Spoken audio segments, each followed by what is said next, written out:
Well, hey, everybody. MonkeyPuzzle here. I'm in the box, or in the pod. Here I am.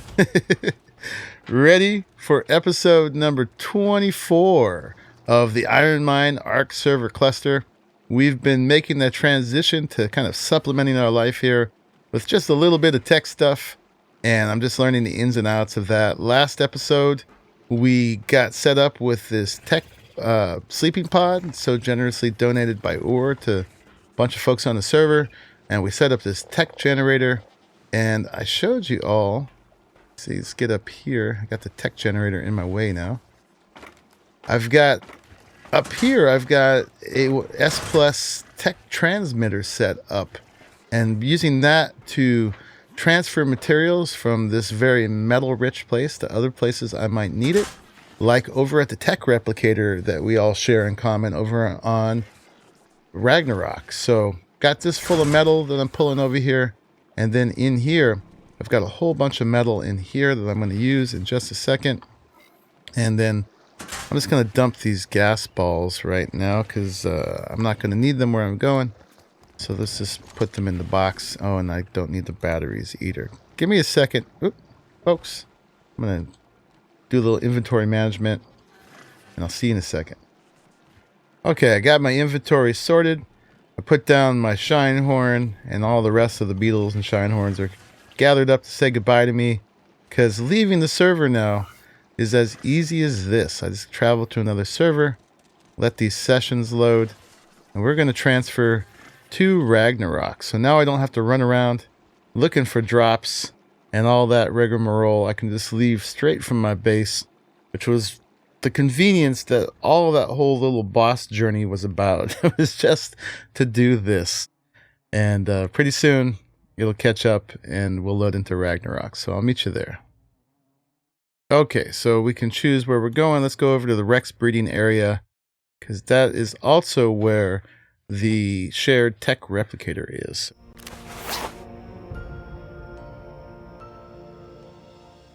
Okay, all good. We're in here.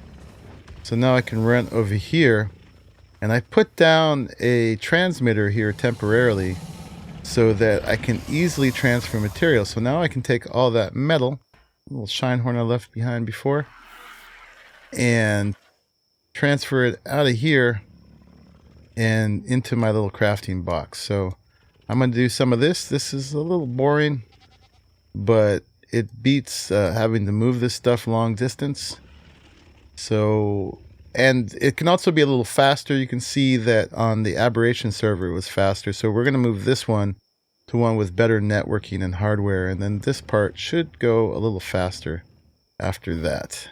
All right, so I'm going to do my chores here. All right, so I got all that metal transferred over. I've still got a bunch of elements, some crystal and black pearls and polymer in here. So hopefully that'll be enough to make some more stuff. So last episode I went and made this one vacuum compartment. Let's make some more of that stuff and play around with them and see what we can do. Now I may not get a whole base built this episode, but I at least want to start messing around with these things and learning about them. So this is the regular one. Let's pull as many materials as we can for this. So let's go ahead and let's make one of these. Oh, right. I always forget that I've got to put some element in here. So let's pull one element from my stash. I'm down to 295. I do have 40 of them in the transmitter. So I knew that wouldn't last forever. Now we can turn this on and we can go ahead. So let's make one of the regular ones to start with right now. And then let's see if we can make some more of these. So this is the S Plus moonpool. So let's go ahead, pull for one craft. Oh, because it only fits that many items. Well, no. Let's see. Yeah, no, it's not full. I wonder what's up with that. It wouldn't let me pull more. Am I just that limited in my materials? Am I going to run out of crystal? Is that what it is? Okay, I might have to do a crystal run. But so we have now a regular one. We've got an S Plus one. Now we need at least one moonpool. So that's the S1 moonpool. And what's the difference between these two? Why can't I make that one and not that one? Oh, the S plus one uses a bit less crystal. This one needs 30 more. So this one is slightly cheaper. So we'll go ahead and make it for now. And you can place anywhere. It doesn't require power. And you can set whether it is flooded or not. Has an opening at the bottom for direct swimming access. Has snap points for walls, ceilings, gateways, ladders, ramps, and more. Protects against aberration radiation. So yeah, so some benefits with the S plus ones is that you don't need to run the generator. You can place them anywhere. So they're a lot more versatile, but it does step outside the vanilla game a little bit. So I'm going to need to go get some crystal. But first, let's just go ahead and play with these a little bit. Let me actually grab my faster flyer. Let me go meet you down by the water. And we'll go check this out. I actually meant to grab the generator over an aberration. I neglected to do that. So let me go grab that as well.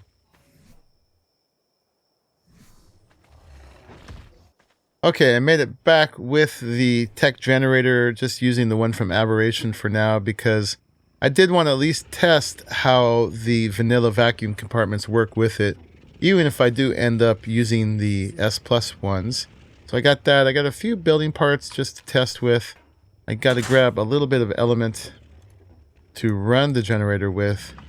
And I'm also going to take this with me. Oh, oars in the trench. No. I'm going to pick this up in order, in case I need to transfer stuff later on. All right. So now I'm going to meet you down by the water. All right. So down by the water here, let's put on some scuba. And actually, let's put one of these nice swim clear masks on so we can see everything just fine. And let's play around with these things and see what they can do. There's going to be a whole new possibility with building with these. And I'd say let's test them a little bit, and then let's go see what a couple other people on the server have done with them already. And then hopefully it's going to inform me of the possibilities of what we can do. So here, let's start with the straight up, the regular one, the vanilla one. And I guess we just put it down. So there it is. It just goes down as a little frame. Can we go through it? Oh yeah. It is totally transparent. Can you go through these bars? Yeah, so it doesn't seem to actually have any structure to it. It's not powered though. So let's see what happens when we power it. If we take this guy and I guess put it inside. This could go anywhere though, huh? Interesting. Okay. So let's put that down. We're going to use a piece of element to do this. And we're going to activate it. Whoa, okay. And so now it has become an enclosed thing. I cannot pass through it at the moment. But I do have options. So can I breathe in here? Let's see. Let's take this off. Yeah. So there is air in here right now. And we have options. We can freeze. We can open. So let's open. Oop, okay. And that just let all the water in. Okay. But it also opened it up here. So I guess if we had another one of these over there, we could just open up in between. Can I close this now? Close left porthole. Alright, and now we've got air again. Okay, and then let's see if we have any more options here. We can freeze it. So that turns it into just a solid wall that you can't see through. And I think we can do that on the bottom too. Freeze bottom. Yep, so that makes it more just like a metal floor.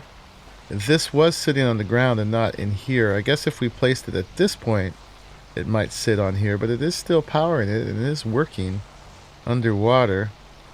So what else can we... So we can unfreeze that. Oh, and you can set a pin for them too. And so that's all the options I see right now. Okay. So let's go ahead and flood this again. I like that animation. Let's put some scuba on so I don't drown. And then let's see how this interacts with the S plus one. So that's the moon pool, and that's the regular one. Can they snap together? Huh, so the S plus one doesn't look as tall, and it doesn't seem like it's snapping to this one. What about to other things? Like if we have this is a ceiling. The ceiling doesn't seem to snap to this at all, so I guess these guys don't have snap points. They perhaps just snap to each other. I'd have to make another one to find out. This is my first time ever playing with these. So let's go ahead and try now with this one, the S plus one again. We'll just put it over a little ways away since they don't seem to be interacting. We'll put that down. It's a lot shorter to start with, which is interesting. I guess that's keeping it in line with the height of the regular building pieces. And it didn't need, well, it is in range of the power, but I don't think it needed the power to do this. Let's go ahead and open up this, and that lets the water in. It's the same that way. And this one, I believe, does have snap points. So let's try this. Yeah, so these are 4 pieces wide, apparently, or, 2 wide, 4 pieces total. And these guys, probably usually like Ark, don't match the building system at all. Of course. So they've got these in line with that. Let's see. I've got some other things here. I don't have a door, or excuse me, I don't have a wall, but I do have a door. And I have this moon pool on me too. This is for entering the thing from underneath. But, well, let's just put that one there for now. And then we're going to open the top porthole. And this is still full of water. I thought this would stay pressurized no matter what. So I still got to figure out what I'm doing with the moon pool. Maybe it has to be part of a pressurized system. I don't know. I'm just figuring this stuff out. So, but I can drain all connected. So that one's drained now. Oh, look at this. That's kind of magical and sort of scientifically impossible. So this is full of air. So we can have just this open thing. Alright. We can flood it. And then that allows us to come up here. Alright, and now this has full of air, which is what I wanted in the first place. So you can imagine a place that goes much further, that this is your entrance and your exit. Like that. And then I was imagining you'd be able to put a doorway in one of these, but they're wider than I expected. So you'd need some sort of dino gate instead, or I guess a dynamic gate that would fill that. So, alright, well that's a little bit of testing. I learned a little bit about the vanilla one and the S plus one. So let's just leave this project here for now. And let's go on a little adventure. Let's see, let's put my flippers on so I go a little faster. And then let's grab an ichthy here. I found that if you avoid fighting anything, ichthy's are definitely the fastest way to travel. This one's got 136 speed. That one's got 175. So let's take this one. Let's go. Whee, so fast. Oh, just trying to open the door. Alright, let's go. So, yeah, I did a bunch of exploring yesterday. I talked about it a little bit in the last episode, but I went all the way around Ragnarok, just doing some of the exploration underwater that I hadn't finished yet. I hadn't done the full circuit all the way around. I still have a lot more to go. I'm sure there's stuff I have not found, but it's really beautiful. It's a lot broader than the island, which was where I did most of my underwater stuff before. And there's just a lot of different things down here. Let me head on a little ways this way. I'm not going to take you guys with me on the whole journey, but we're basically, right now, we're going north along the west coast, and I want to show you a couple things that other folks have built here. So I'll rejoin you when I get there. Oh, and one quick note is we never wiped the Easter event dinos yet, so there's still a bunch of them persisting even though we're not doing the event. So I've been seeing a lot of really bright underwater creatures. So here, by the way, would be the entrance to the canyon area, so we could go all the way to the middle of the map if we went through that archway right there, and we'd enter the whole little red rock canyon area. But that's not where we're going today. So these ichthyes are great for underwater exploration. They're kind of like the Gallimimus or the Pteranodon of the ocean. They're very weak, but they're very fast, so I can outrun pretty much any predator. Seems so far. I could pick a fight with a megalodon and just outpace it. And over that way, I remember there's an alpha mosasaur. So we gotta stay clear of the Cnidaria and the eels. But I just wanted to show you this area as we entered it. There's all these big crystals here, and I checked out last night.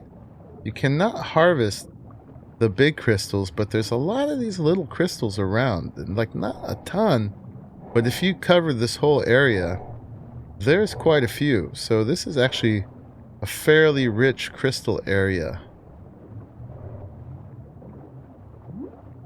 If you wanted to use this as a place to farm. But the landmark I'm heading for over here is this little underwater bridge. Oh, and that's the alpha mosasaur. We want to stay clear of that thing. Do not want to get its attention. I guess I got out of render of it, but you saw it was right over there. Big red black thing. Very scary. This is not the creature to tackle that with. I could probably handle it with my squid. But Orr had told me about this place here, but I actually found it on my own last night. He's got a little cave in here. And oh good, I was making sure I don't have my shine horn on me. Wouldn't want to drown it. But we're going to need to brighten this up a bit. Let's go on in here. So this is a cave that comes with the map. It's nice and flat on the bottom. It looks like it is made for building. It goes all the way back to here. And there's some light here, but I think this is just a little light glitch, because you can't seem to go anywhere. There's no resources in here to speak of. That might be some metal. But I guess there is a little bit of metal in here. Yeah. Some nodes. But he's got a ton of sea creatures in here. And then down in here, he has built a little underwater base. So he's got a transmitter sitting out there. So I guess those don't mind being underwater. Here, let's make you stop following. And he's got it supported on some pillars. Here, he's got a little moon pool going up. So you can jump in that way. And then he's just got a few things. A little campfire, which is in nice contrast to the rest of the tech stuff. Let's take my flippers off so I can walk around a little bit better. See, he's got a nanny, so he's probably doing some underwater breeding here. Got a trough with food, refrigerator, and just some of the basics, you know, to get going with stuff. And then I saw he had something down there. Let's see. So this is just a room. It's full of water. Oh, he must use this for breeding of some of the smaller creatures anyway. Because there's a dino gate right there, so he must lock them in there and then put them on wander.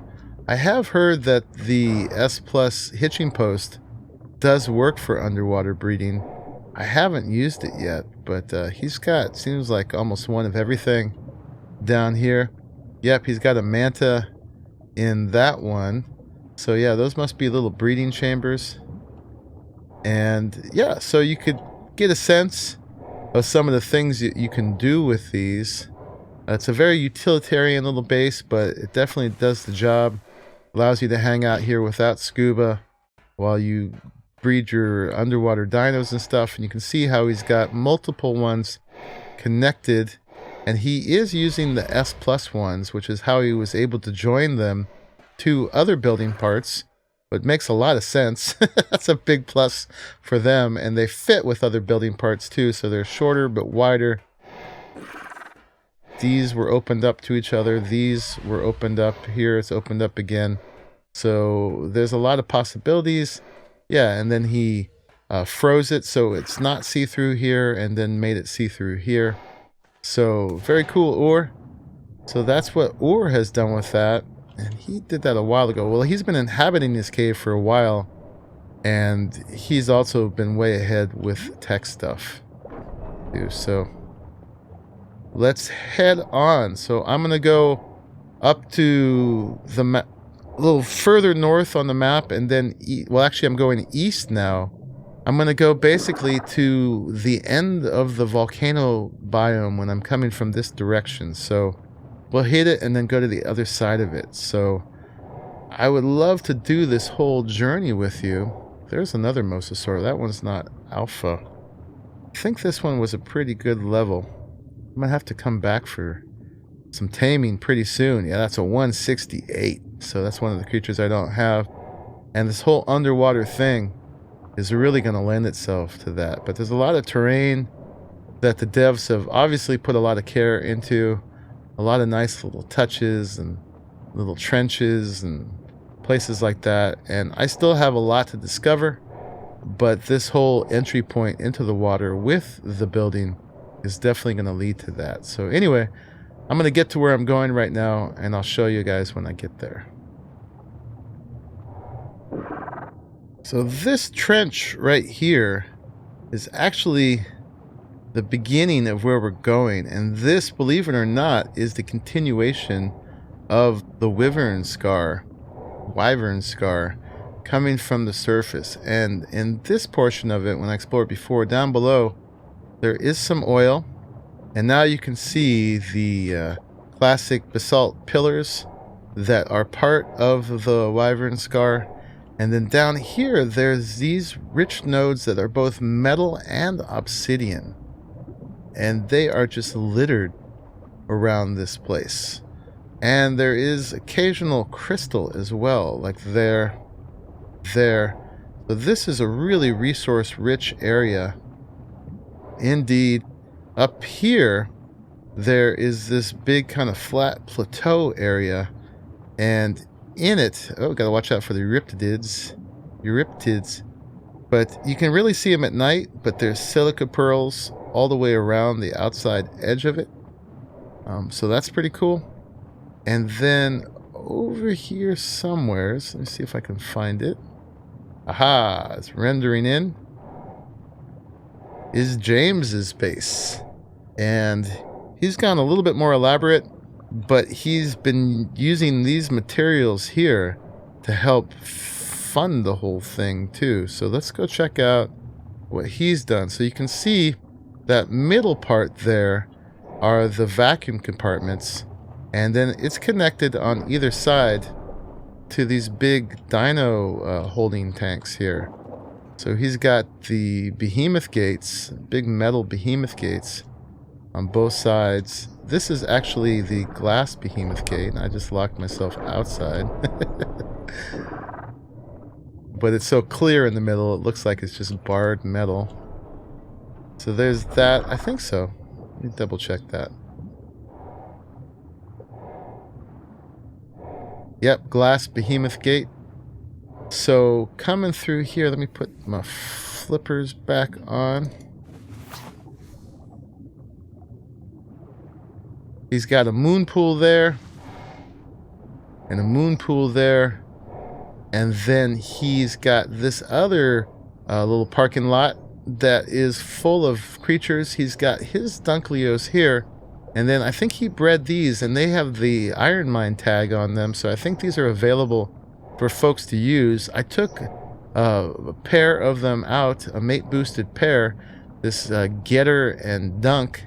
And in one run with those two last night, I got all of this. Just on those two beasts in one run, and then they were full.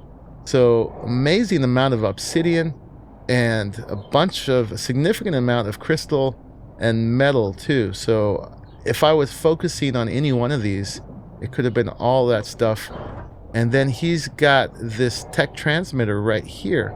So I just put this box here so I could actually just transfer stuff that way without having to make the through water and then overland or sky haul to get all that stuff out of here. And then he's got this anglerfish here, which must be for collecting the silica pearls. So yeah, this place is pretty rich. And then we come inside, and now we are in the air. We can take that off and take that off. And he's in the middle of it. He's got the vanilla tech teleporter here. So you could use this to teleport to any other teleporter on the server. I've actually never used one. That just says vacuum compartment.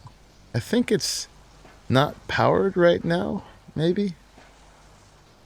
Ah, there it is. Okay. Rename, demolish, enable public teleportation. I'm not going to mess with it because I don't know what to do with it. There's an S Plus one apparently that's smaller than this one, because this one is huge. I think it's 4x4 or something like that. Pretty big. He's got a bunch of snails in here, so he can get the acatina paste to combine with the obsidian, and using this place as a giant polymer farm that you can get a ton of polymer very quickly and easily. He's got a couple sleeping pods here. I assume we have to fire up this tech generator to get the teleporter to work. I don't really know. Then up here, he's got a second level.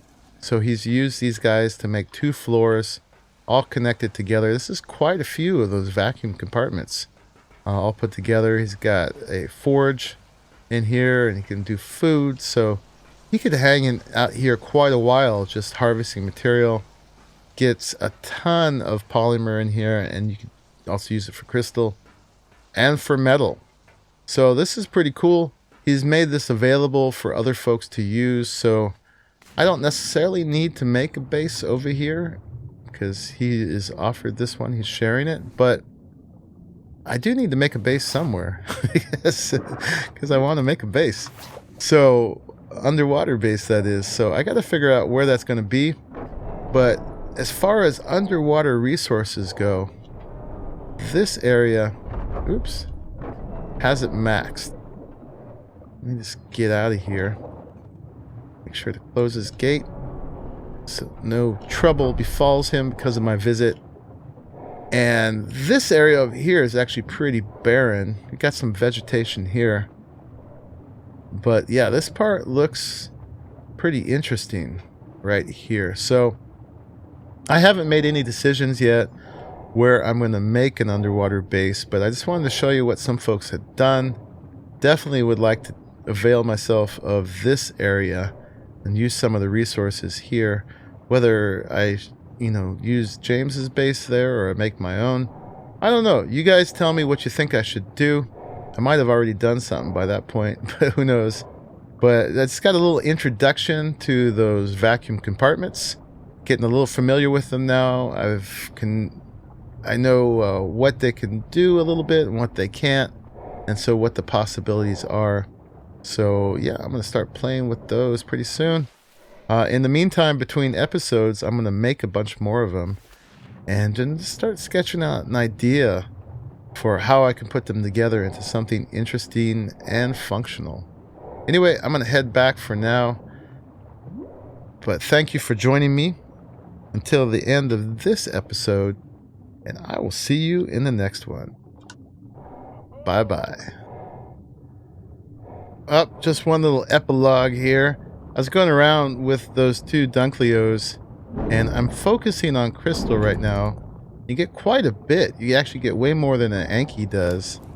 So it could add up pretty fast. I just want to show you that these rich rocks, these obsidian metal ones.